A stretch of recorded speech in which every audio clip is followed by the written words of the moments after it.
wasiirka waxbarashada ee Soomaaliland ayaa maanta xariga ka jaray cisbitaal cusub oo ay hirgelisay jaamacadda Buubaal kaasi oo lagu baranayo culuumta ilkaha iyo cudurrada ku dhaca afka waxaana wasiirka iyo sidoo kale mas'uuliyiinta wehelinayay ay kormeer ku soo mareen qaybaha kala duwan ee cisbitaalkaasi uu ka kooban yahay halkaasi oo ay ku sugnaayeen macallimiinta iyo ardayda halkaasi wax ku barata intaasi kadib munaasabad lagu qabtay xarunta jaamacadda waxa uu ugu horeyn ka hadlay qaybtani cusubna faahfaahin ka bixiyay gudoomiye ku-xigeenka jaamacadda Dr. Axmed Cabdi Jaamac daafurka aanu sameynayno qaybtan cusub ee ay soo kordhisay jaamacadda Buubaal qaybtan oo naadirba ah wali hore aan dalka uga qabsoomin culuumta ilkaha kuliyadaasi qaybaha bixiya jaamacaddu ay yar yihiin jaamacadda iyo cisbitaalada Buubaal waxa iska kaashadeen in teaching hospital la furo loogu adeego bulshada iyo iskuulada qaybtani waxay saacidi doontaa jaamacadaha dalka qaybta bixisa culuumta ilkaha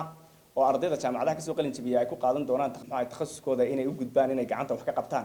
sidoo kale in loogu adeego danyarta qalab aan isleenahay waan isku haleyn karaysaana uu yaalo dad aqoon u lehna ay joogaan mudane wasiir waxaan isleenahay qaybtani baahiyo weyn loo qabo oo bulshada Jamhuuriyadda Soomaaliland ay u qabto ay dabooli doontaa sidoo kale qayb waxay ka haan doontaa qaybaha kala duwan wasaaradda haday tahay qaybta wasaaradda School of Health iyo haday tahay qaybta wasaaradda waxbarashada School of Health ba gudoomiyaha jaamacadda Buubaal Dr. Hibaaq Cabdiraxmaan Ismaaciil Buubaal ayaa iyaduna ka warantay adeegyada cisbitaalkaasi uu soo kordhiyay runta haddaan sheego taas wuxuu hadaf in badan aan wadnay aan ka shaqaynaynay cid walba garanaysa in dental service inay tahay qaali oo inta badan bulshadu dad badan aan awoodi karin waxa dhici karta dad fara badan oo ku nool dalkeena inuu u dhintaan ilig yar ay kari waayaan inay buuxiyaan ama ilig yar caabuq qaaday at the same time ardayda ka qalin jabisa jaamacadaha ilkaha ama jaamacadeena waxay u baahan yihiin practical wacan oo si fiican qacantooda u fadhiiso taas waa hadafka ama sababtan u furnay Buubaal Dental Teaching Hospital oo runtii uu noqonayo dhakhtar teaching hospitalka ilkaha ku takhasusay ugu horeeyay dalka adeegyada aan bixinayno waxa weeyaan horta waxaan ugu talagalnay sanadkii practicalka ama internshipka loo bixinayay inaan bixino dhammaan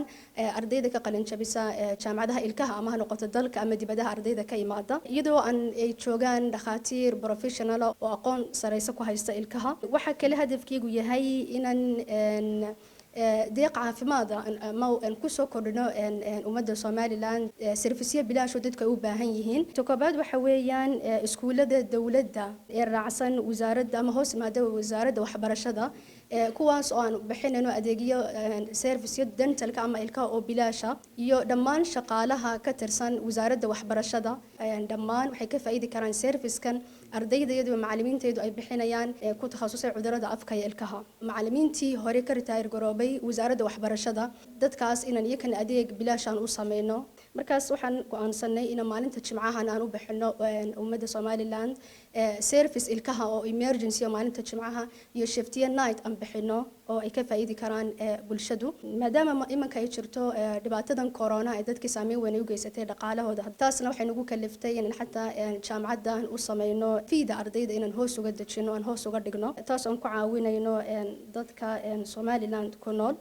طبعا waxa ku jirta wacyigelinta research ka sameeyno cudurrada ilkaha iyo suuska faaftay bulshada iyo percentage-keedu intuu yahay iyo newspaper aan soo bixinay majiriidada ku soo baxaysa afka jaamacadda Buubaal mid kamid ah waalidiinta ardayda iyo arday wax ka barta cisbitaalkaasi ayaa iyaguna halkaasi ka hadlay Buubaal Dental University waxaan ka marxaati kacayaa inay tahay wax la taaban karo inay soo kordhisay aad iyo aad baan ugu mahadnaqaynaa waalid ahaanna waan ku qanacsanahay waxbarashada ay bixiso Buubaal dhammaan ardayda jaamacadaha waxaana ay ku ugu horeeyay ka faa'iideysan doonaan fursadahan waxay ardayda ku dhacdaa in waqtiyada qaar xataa ay shaqo la'aan ku dhacdo laakiin ardayga markuu waqtiyadiisan uu ku buuxiyo teaching hospitalkii uu xaadiro wuxuu soo baxayaa sanadka dambe asigoo successful ah oo aqoontiisa dhameystiran tahay marka fursad weyn noo tahay Cabdiraxmaan Mahdi oo isna kamid ah mas'uuliyiinta jaamacadda ayaa halkaasi fariin uga diray ardayda iyo jaamacadaha kala duwan ee dalka Buubaal Teaching Hospital wuxuu u furan yahay dhammaan ardayda ka qalin jabisay kulliyadda afka iyo ilkaha ee ka kala qalin jabiyay jaamacadaha kala duwan ee dalka oo dhan isqoristu way socotaa dhammaan ardaydu waxay ka soo apply gareyn karaan xarumaha kala duwan ee jaamacaddu leedahay I'm teaching here students for Dr. Cumar oo ka mid ah macallimiinta jaamacadda Buubaal ayaa isaguna waxa uu sheegay in ardayda ay baraan culumta afka iyo ilkaha taasina ay faa'iido weyn u leedahay mujtamaca Somaliland. ugu dambeynna wasiirka waxbarashada ee Somaliland Axmed Maxamed Toorno ayaa waxa uu sheegay inay soo dhaweynayaan qaybtan cusub ee jaamacadda Buubaal ay soo kordhisay. Teaching hospital waa wax weyn waana waxyaabaha aynu Somaliland uga baahannahay waana kuleedaha wasaaraddu xoog saarayso dad baan arkaysaa yiraahdaa jaamacadihii way bateen waa in la yareeyo laakiin ma yaraande wali haraad baynu u qabnaa tiradooda waxa la hayaa 1556 meelood degsiimo imisa jaamacada leh 8 kamid ah 1448 meelood baan jaamacad lahayn marka ninka odhanaya jaamacadii way bateen muraayadiisu hargeysa qulay arkaysaa laakiin tawsi imboodsan aan ku farxay waxa ahayd caruurta iskuulada dhigata ama kuwa public school ka dhigata ama private in loo sameeyo qaarkood kuwa iska bixin kara waa service-ka ilkaha imba kan halkan waxa ka sheegaya wasaaraddu waxa kasta ay la qaban karto qof sida public wuxuu ku soo celinaya annaguna waxaan idin sameeynaa xataa dhul hadaan idku caawin karno laakiin aad wax ka dhisaan Allah waxa laga dhisayaa uu noqdo teaching hospital related Saciid Aadan Jaamac Television Cable Hargeysa